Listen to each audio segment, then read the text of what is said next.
Je me souviens, un jour, je devais avoir 5 ans, j'ai entendu une musique magnifique qui venait du salon. Et je me suis mis à pleurer, sans savoir pourquoi. J'étais allongé, j'écoutais la musique, et je pleurais. It's like the music's able to get in there and flip some switch or pull on some string that nothing else can do. And I wonder about that. I wonder. Un musicien et un scientifique, animés par la même curiosité. Le pouvoir de la musique. Pourquoi cette suite de sons nous émeut-elle? C'est un mystère encore irrésolu.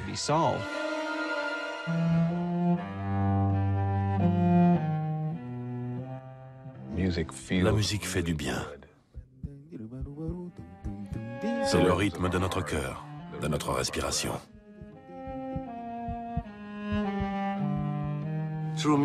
Grâce à la musique, on peut vivre des choses qu'on ne pourrait pas connaître en dehors de l'univers du son.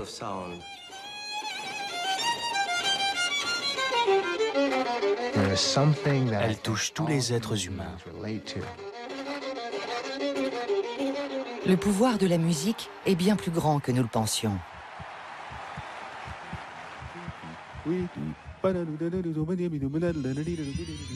La musique est inscrite en nous, dans notre corps et notre cerveau.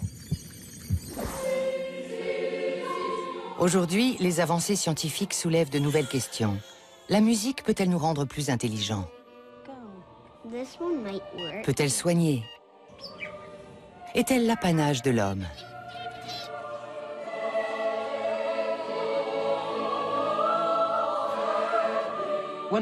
Au début de mes recherches, je pensais que la musique était importante, mais elle l'est encore plus que ce que je pressentais.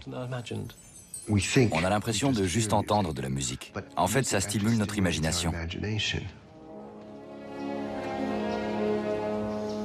Notre exploration de la musique va nous amener à reconsidérer notre corps et notre cerveau, la nature de nos émotions et l'importance du chant dans l'histoire de nos ancêtres. La grande question qui se pose aujourd'hui, c'est pourquoi la musique? Pas seulement comment a-t-elle évolué, mais pourquoi?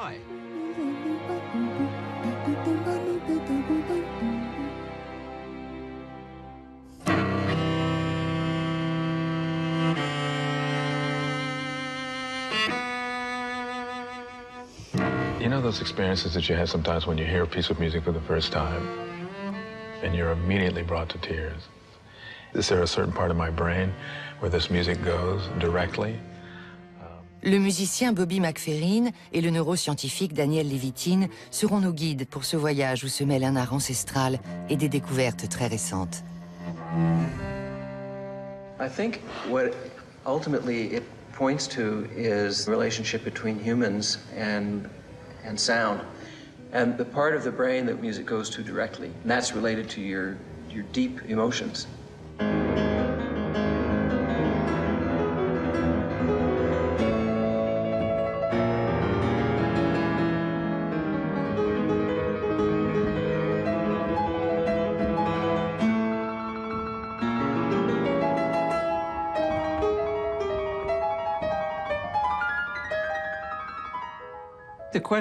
Tout est parti de la question, qu'est-ce qui provoque la chair de poule? Que se passe-t-il dans mon cerveau qui déclenche ce phénomène? Comment se fait-il qu'une émotion dépende du fait qu'une note soit plus ou moins longue qu'une autre? À quoi c'est dû? Pourquoi la musique nous touche-t-elle tant? Ce qui entraîne une autre question. Comment analyser une chose aussi imprécise qu'une émotion de façon rigoureuse et scientifique? Comme Daniel Levitin, un nombre croissant de chercheurs dans diverses disciplines ont décidé d'examiner la musique au microscope. When you talk about humans having a music instinct, which is really where we're going with this, where does that come from?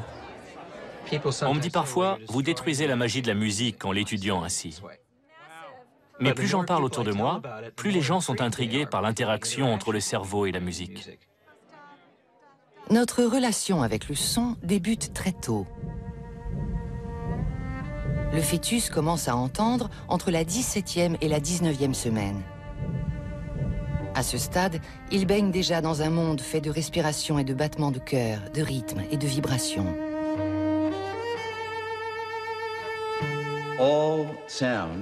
Tous les sons, en particulier la musique, sont créés par des ondes de pression, des vibrations qui se propagent dans l'air. Pour un physicien, le son est une onde, un déplacement de l'air en vibration.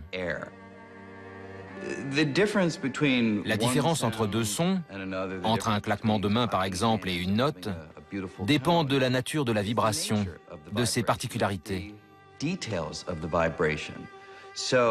Une note musicale est une vibration très régulière qui se répète selon un schéma défini.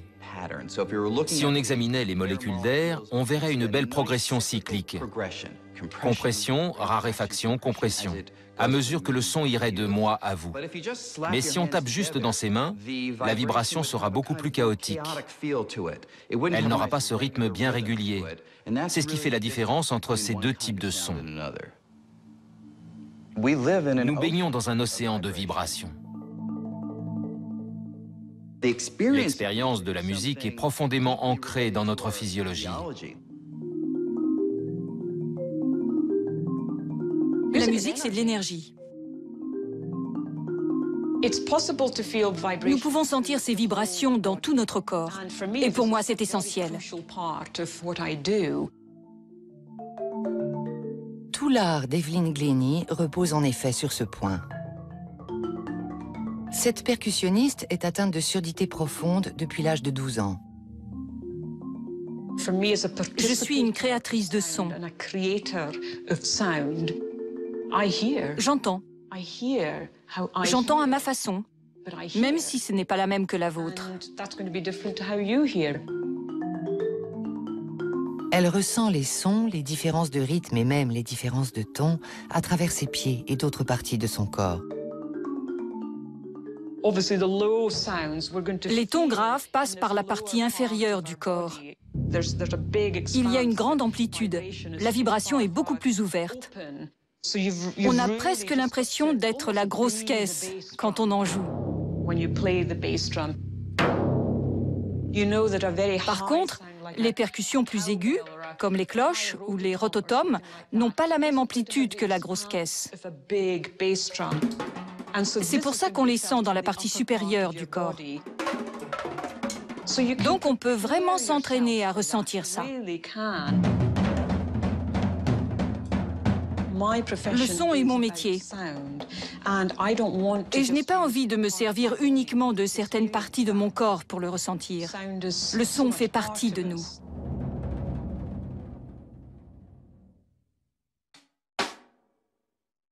So do you think that our bodies are like a large ear when we're listening to music? I mean, does music, can it get into your pores like it does into your ears? I'm just very fascinated by this. Like, do our bones, they take, you know, different parts of our body, like bones? They do. Every object, be it a bone in your body, be it the earth, has a natural set of frequencies at which it wants to vibrate by virtue of how it's constructed, how it's put together, what it's made of. Every object has the capacity to vibrate in some manner.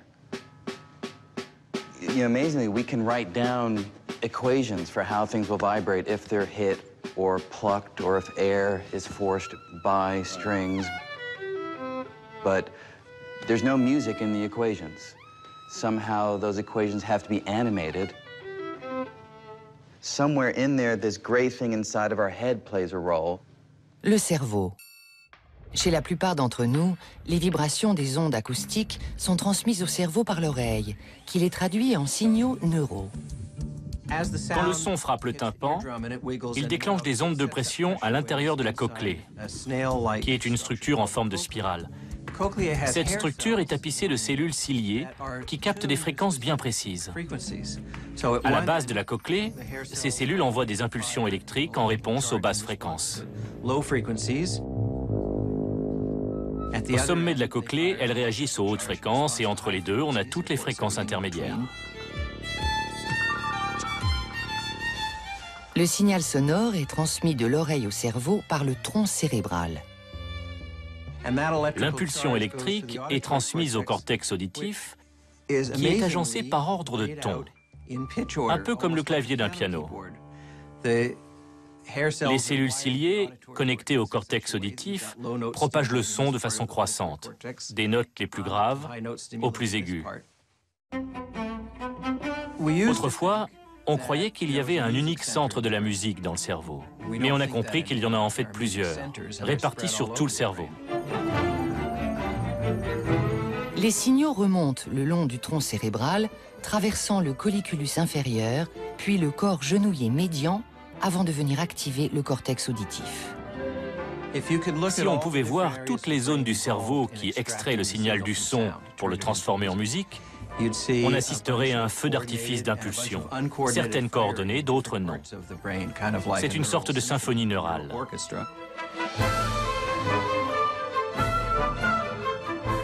Le ton est traité par un ensemble de régions neurales. Le tempo par un autre, l'intensité par un troisième, et le timbre, s'agit-il d'un violon, d'une trompette ou d'une voix humaine, par un quatrième. C'est après que tout est assemblé, mais cet après représente 30 millièmes de seconde. On ne s'en rend même pas compte.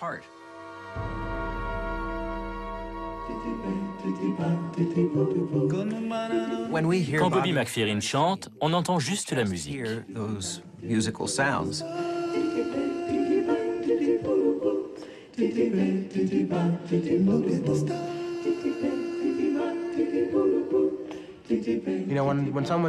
Quand on dit qu'un morceau de musique nous touche ou nous fait vibrer, c'est au sens propre. Le son de ma voix pénètre par votre conduit auditif et fait vibrer votre tympan. C'est très intime.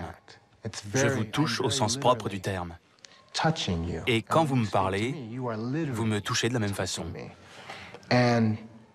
Si on étend ce principe au son d'un violon,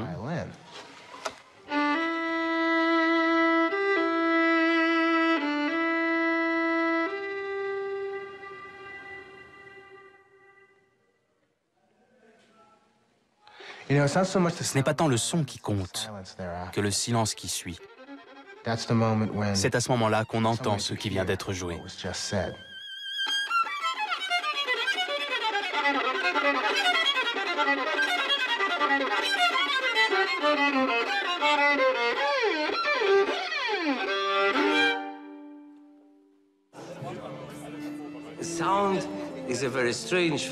Le son est un phénomène très étrange. Il ne dure pas. Ce qu'on a joué ou entendu il y a 10 secondes n'existe plus. C'est ce qui donne à la musique cette dimension tragique. Elle peut mourir, et chaque note est une vie à elle toute seule.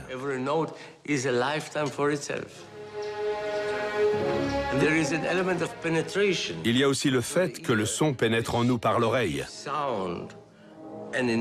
C'est ce qui donne au son, et donc à la musique, son immense pouvoir.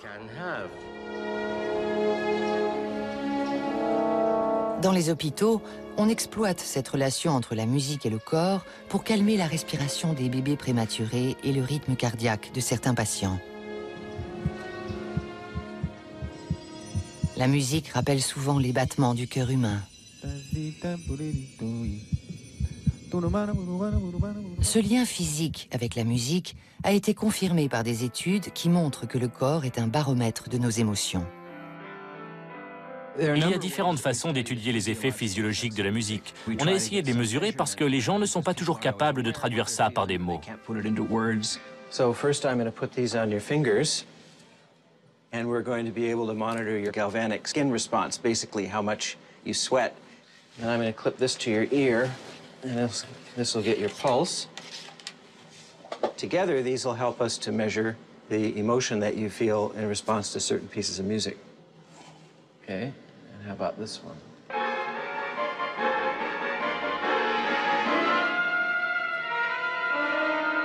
La musique angoissante provoque une réaction immédiate au niveau de la peau. Ça fait partie du mécanisme de fuite ou de défense. Cette musique angoissante est une métaphore. Elle évoque quelque chose